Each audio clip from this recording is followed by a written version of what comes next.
Assalamualaikum warahmatullahi wabarakatuh, kelas 7A dan kelas 7B. Pada kesempatan kali ini, pertemuan IPA yang pertama, perkenankan saya, Bu Erin, untuk menyampaikan kontrak belajar kita selama 1 semester ke depan.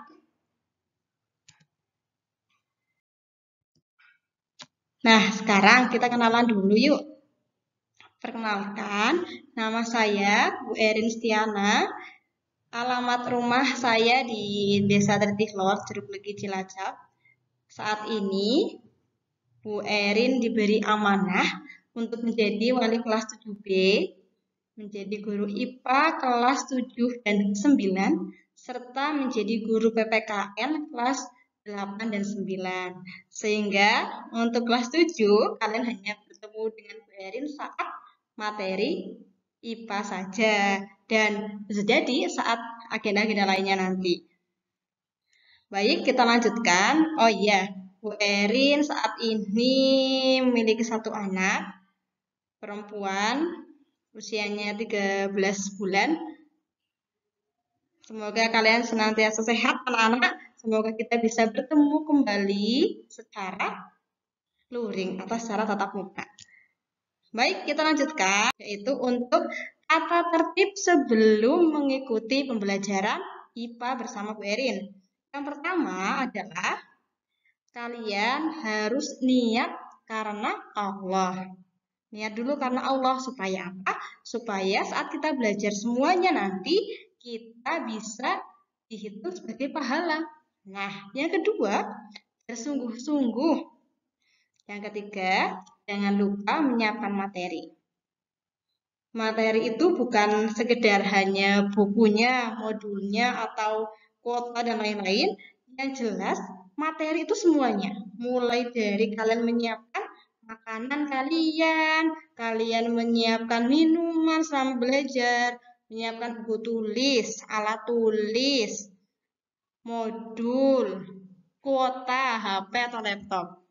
Dan ketika pembelajaran IPA, Berin harapkan kalian semua bisa menutup aurat.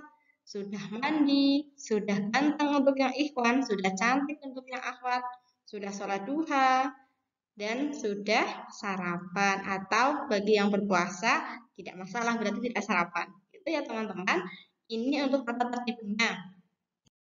Nah, selanjutnya kita akan belajar cakupan materi yang akan kita pelajari selama 1 semester ke depan. Ada apa saja? Yang pertama adalah klasifikasi materi. Seperti apa ya? Nah, untuk klasifikasi materi, contohnya nih, ada pemisahan campuran. Kita belajar tentang unsur, nomor atom, dan lain-lain. Mungkin belum pernah belajar, intinya dalam materi klasifikasi materi ini, kita akan belajar tentang bab kimianya di sini. Kenapa sih ketika ketika ada es kemudian dipanaskan itu akan mencair?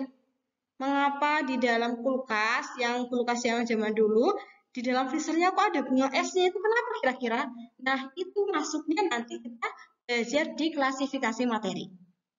Yang kedua adalah kita akan belajar suhu dan kalor dalam kehidupan. Bedanya apa ya suhu dan kalor? Baik, kita akan bahas sedikit saja berkaitan dengan suhu dan kalor. Kalau suhu berarti derajat panas. Sedangkan untuk kalor adalah energinya. Energi yang muncul pada suatu benda atau suatu zat karena adanya perubahan suhu. Bingung kan? Ya, pasti bingung. Nanti kita pelajari saat kita belajar tentang suhu dan kalor dalam kehidupan. Yang terakhir, dalam 1 semester ini, kita akan belajar tentang energi dalam sistem kehidupan. Wah, contohnya apa? Baik, untuk semester 1 ini, kita akan banyak belajar berhitung. Ya, kita akan banyak belajar berhitung. Tapi, Jangan menyerah terlebih dahulu, Bu. Saya materi matematikanya nggak bisa. Gimana cara menghitungnya? Nanti kita belajar bersama. Dulu seorang ilmuwan yang pinter-pinter banget, awalnya juga tidak bisa tuh materi berhitung dan lain-lain. Tapi karena ketekunannya yang mau belajar, akhirnya mereka bisa sukses. Begitu teman-teman, kita lanjut ke slide berikut. Selanjutnya, penilaian. Dalam pembelajaran pasti akan ada penilaian, betul? Ya, betul sekali. Penilaian yang akan Bu Erin ambil ada penilaian sikap, penilaian pengetahuan, dan penilaian keterampilan. Untuk penilaian sikap, Bu Erin akan mengambil nilai sikap kalian berdasarkan hasil observasi atau pengamatan Bu Erin selama mengajar kalian di kelas melalui grup WA, melalui Zoom, atau melalui media lain yang Bu Erin gunakan. Misalnya, apakah kalian menjawab salam atau tidak? Mau bertanya atau tidak? Mengumpulkan tugas tepat waktu atau tidak? Puasa sunnah atau tidak? Sholat sunnah atau tidak? Itu semuanya akan Bu Erin ambil nilainya. Next, selanjutnya, yaitu penilaian pengetahuan. Penilaian pengetahuan, Bu Erin kelompokkan menjadi dua jenis. Yang pertama adalah penilaian formatif, yang selanjutnya adalah penilaian sumatif. Bedanya apa ya? Sebenarnya kalian tidak perlu tahu, formatif dan sumatif itu tidak perlu tahu. Yang perlu kalian ketahui adalah untuk mengambil nilai, Bu Erin akan lakukan beberapa penilaian, jenis penilaian. Untuk yang harian, Bu Erin akan mengambil nilai secara lisan, penilaian harian, atau biasa disebut juga dengan ulangan harian, serta penugasan. Semua itu akan nanti kita olah menjadi nilai rapot di akhir. Dan pada tengah semester pastinya kita semua akan melaksanakan PTS atau penilaian tengah semester. Dan di akhir semester 1 berarti kita akan mengambil nilai PAS, penilaian akhir semester. Untuk kenaikan tahun nanti baru ada yang namanya PAT, penilaian akhir tahun. Semua ini akan diramu, dihitung menjadi satu yang nantinya akan menjadi nilai raport. Di mana nilai harian, yaitu penilaian harian, tugas, penilaian lisan, persentasenya lebih besar dibandingkan PAT dan PAS atau PTS. Itu tentang penilaian pengetahuan. Selanjutnya, yaitu penilaian keterampilan. Penilaian keterampilan akan diambil menggunakan cara yang pertama adalah penilaian praktik, selanjutnya ada produk dan proyek. Dalam satu semester ini, insya Allah Bu Erin akan mengambil 3 nilai ini terhadap kalian, terhadap keterampilan kalian. Misalnya, praktik mengukur suhu badan menggunakan termometer badan. Itu merupakan penilaian praktik. Proyek membuat AC sederhana. Misalnya, kalau proyek berarti Bu Erin akan ambil nilai dari awal proses perencanaannya hingga di akhir. Produk, contoh produknya adalah misalnya kalian membuat alat generator sederhana untuk energi. Nanti Bu Erin hanya ambil hasil akhirnya saja. Nah, itu disebut dengan nilai produk. Dalam mengambil nilai, bisa jadi Bu Erin akan mengambil nilai secara berkelompok atau secara individu. So, Bu Erin harapkan saat kalian diberi tugas untuk mengerjakan tugas, silahkan dikumpulkan tepat waktu.